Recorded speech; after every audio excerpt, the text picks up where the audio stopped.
Welcome back, book friends, to another episode of Between Two Succulents, the only show on the internet that takes leading literary voices and asks them existential questions about houseplants.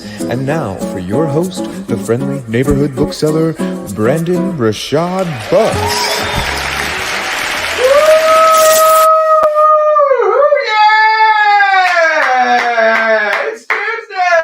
It's Tuesday, everybody. Welcome back, book friends, to another great episode of Between Two Succulents. I'm Brandon Rashad Butts, your friendly neighborhood bookseller, back with another amazing episode of Between Two Succulents, the only place where you can get all things that you need, books, botanics, and Baltimore. For this week, we got another great author coming into the space with us today. We're going to be talking with them about their debut novel. Just to let you know a little bit about them, our guest today is a queer, gender fluid, alien based, blessed with human embodiment, an emerging playwright, speculative novelist, and education activist. We love activism around here, of course. Their plays have been developed at New George's, Playwrights Horizon, the Catastrophic Theater, La Mama, Rattlestick, Playwrights Theater, Cherry Lane, The Invisible Dog, and Movement Research. Those are some really top tier theaters. If you don't know anything about them, I recommend all of their playhouses for sure.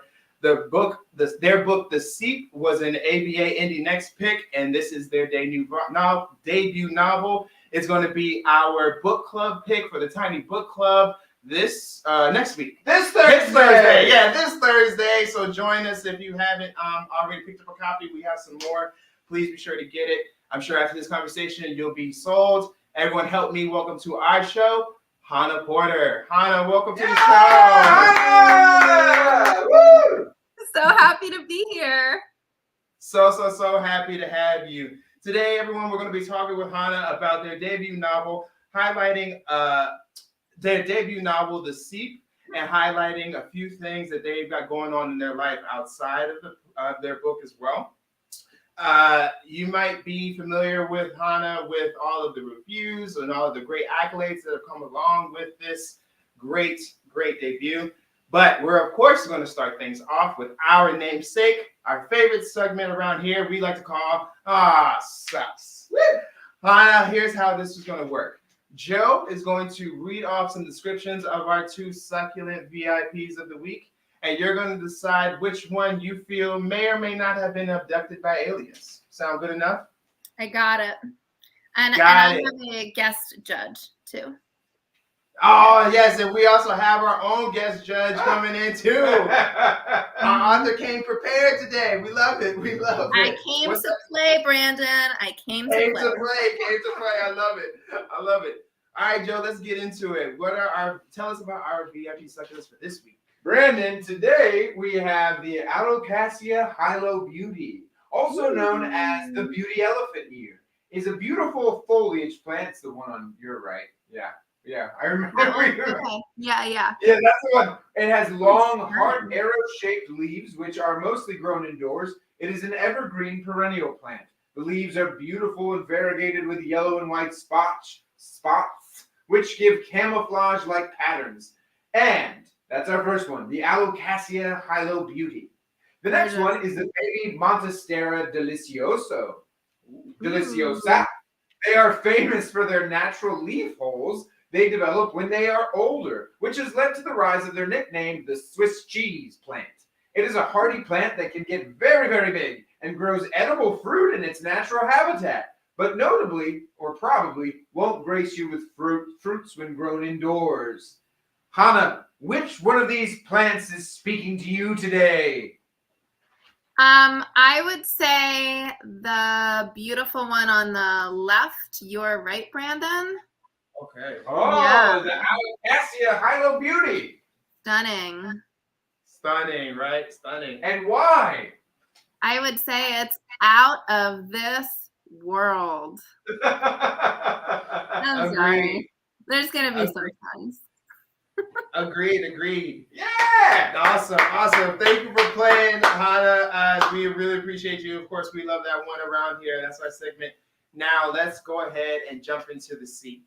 Now, in your debut, we're looking at an alien entity by the same name, the Seep, that really performs more of a soft invasion. Like there's not a major catastrophic, Mars attacks type of moment of planet Earth, creating this sort of symbiotic communion with our planet and the inhabitants here on the planet.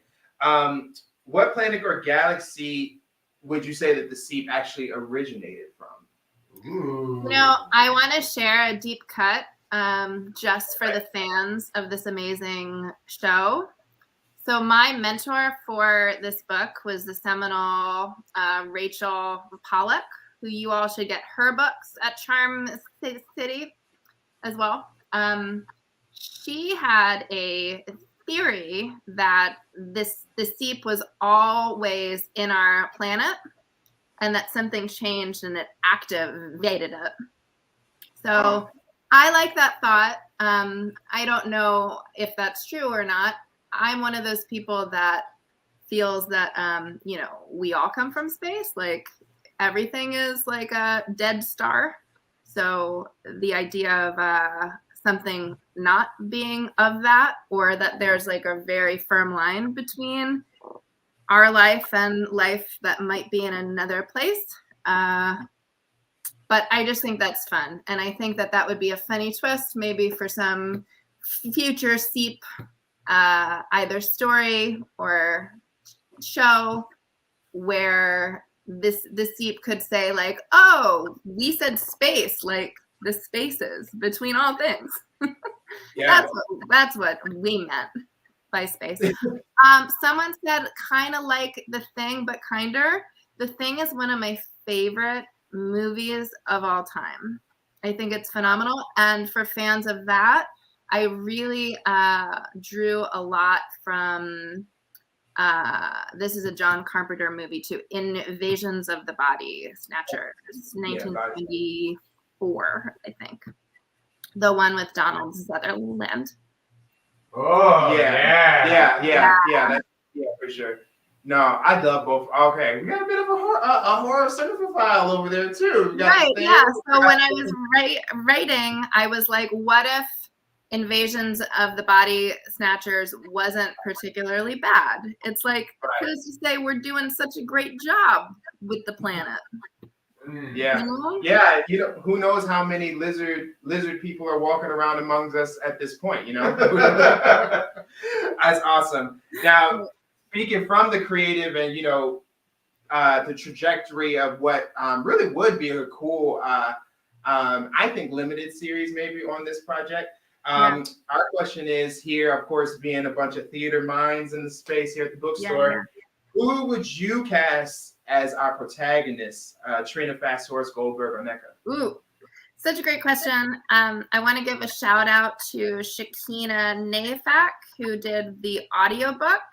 She does a stellar job. I think in casting, if it was made right now, she's like a little bit young. My friend Patricia Black, who I've worked with many times on plays. Right now she plays Chi-Chi on Pose.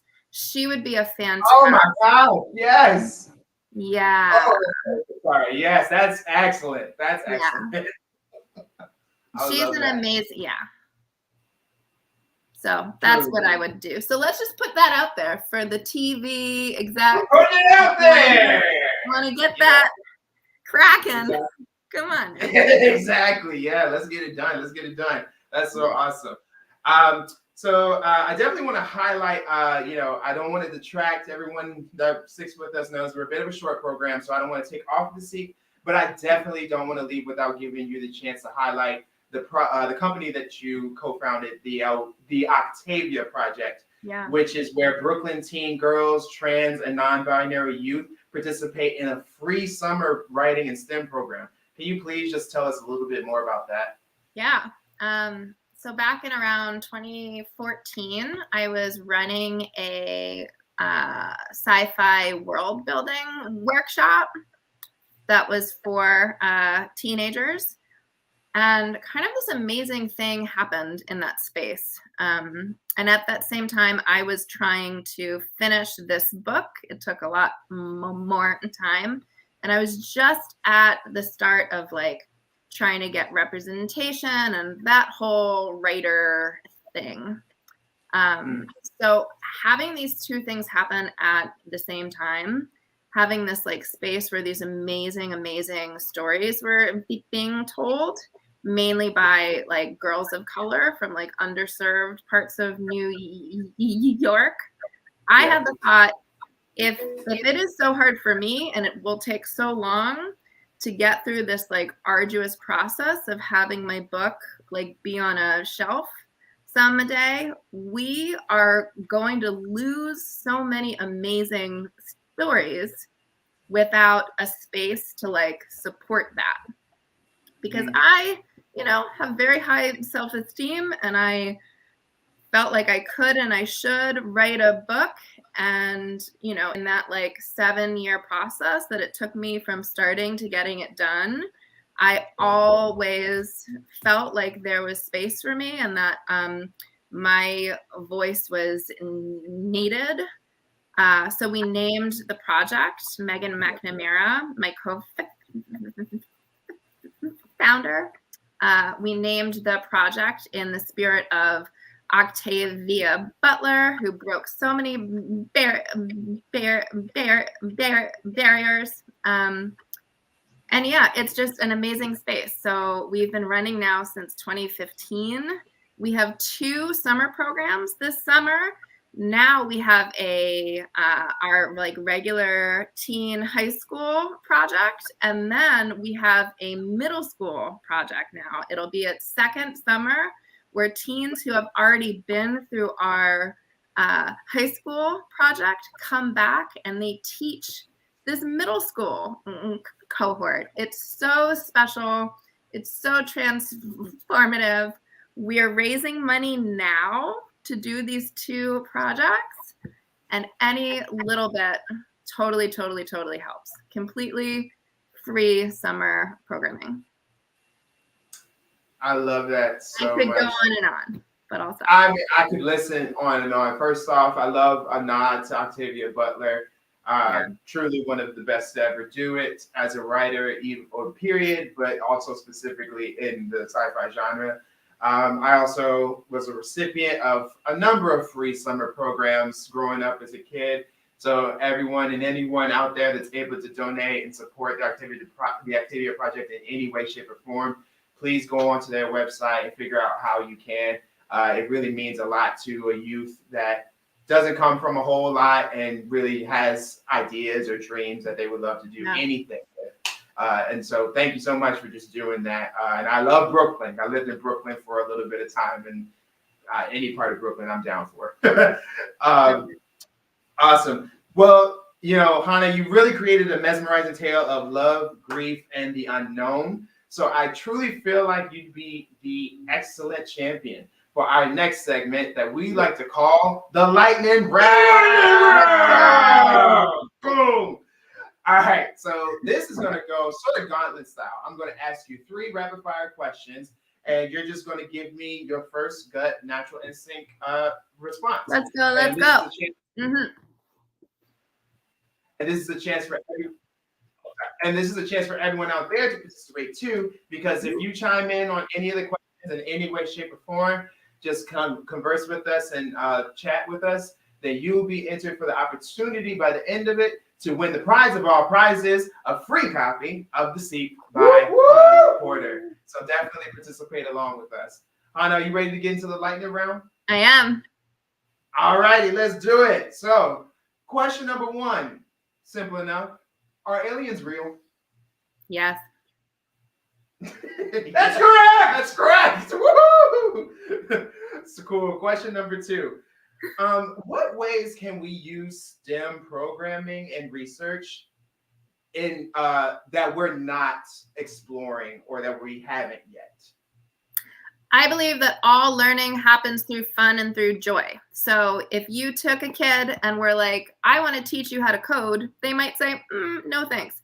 But if you took a kid and say, would you like to learn how to design a video game based on a short story that you wrote? They would probably say yes. And they would be coding before they knew it. I would have definitely said yes to that for sure, Yeah. hands down. Video game and writer. Oh, sign me up. All right, question number 3. What tips do you have for human beings in the event of an alien invasion? Just relax. That's correct. 3 for 3. Just relax. We are gonna be all right. I mean, we need to change some things. So yeah, it might not be bad. Just hold in your heart the thought that maybe it won't be bad. there you go. Maybe you don't have to defend anything. Or maybe when we go to war against ephemeral concepts like terror and drugs, do those wars really solve anything? I would say probably not. I would too. That's longer. Yeah. Sorry. Yeah, no. Listen, I mean, that's the thing. I think, that fear of the unknown is very real. And, and then, the media doesn't help because, again, like my first reference is, of course, like one of my favorites is Mars Attacks. When it comes to alien stories, fun. it's like, Oh my God. actual alien. Huh? Yeah, no, I love that. So it's like, but it's, it doesn't have to be that. We don't have to be, blasted. So, let's see what happens. And with that, thank you so much for playing. You are our lightning round champion. Awesome. And Joe, I'm sure we got a lucky winner out there in the social sphere. Who is it? Yeah, Brandon, today our winner is watching via Instagram. The user Eat Books Like Air. You have won yourself a copy of Hannah's book, The Seep, which you can pick up for or place, or we'll add it to your next delivery or shipment anywhere in these contiguous United States. Yes. So congrats. Thank you so much for participating with us. Eats Books Like Air, like Joe said. Go on our, you can email us and we'll get into contact with you. Or we got our IG, so just shoot us a DM and we'll get in contact with you there. So grateful to have you participating with us. Incredibly grateful to have you with us today, Hannah. Before we let you go, what's next for you? Are we working on the next book? Are we getting our show on Broadway? Are we going on vacation? Like, what's up next? I have another book. It's going to come out in spring 23 from Saga Press. Amara Hoshijo, who was the editor of this Seep. We have a new book. It's called The Thick and the Lean. Yeah. Ooh, that's a title. So look for that. Spring 23. Definitely will be. Aside from the Octavia Project, which again, everybody please go out there and support. Do you have any other programs or organizations that you want to shout out? I just want to shout out, and sorry, this is actually about the Octavia Project too, but this is a very crucial moment for us. And we have a thrilling thing that's about to occur on April 5th. The luminous, the splendid, the amazing N.K. Jemisin will give a Zoom talk in support of the Octavia Project. And it's all over our social media. You can go to that. It's free to attend. And I think it's just going to be a really special night. She's such a brilliant mind. So brilliant. I feel like I just read the 5th season. I feel like I need to read it again. Oh my God. Yes. No, that's so awesome. And so, Hannah writes stories that are truly out of this world, and you can pick up your copy of The Seep right here in Baltimore off Washington Boulevard at Charm City Books. Hannah, thank you so much for sitting and chatting with us. Shout out to your little sucky guest judge here today. Yeah! Appreciate you here. Yeah, Thank so you. glad. Thank you, Brandon. Thank you, Joe. Our pleasure for sure. And thank you all, of course, out there for braving the wilds of this rapidly changing weather. The other Monday, I started sneezing like crazy, and I said, oh, yeah, spring has sprung. So definitely make sure you got your Kleenex, get vaccinated if you haven't already, stay hydrated because it's starting to get a little warm, and take care of each other. We'll see you next time on Between Two Succulents. See you then. All right.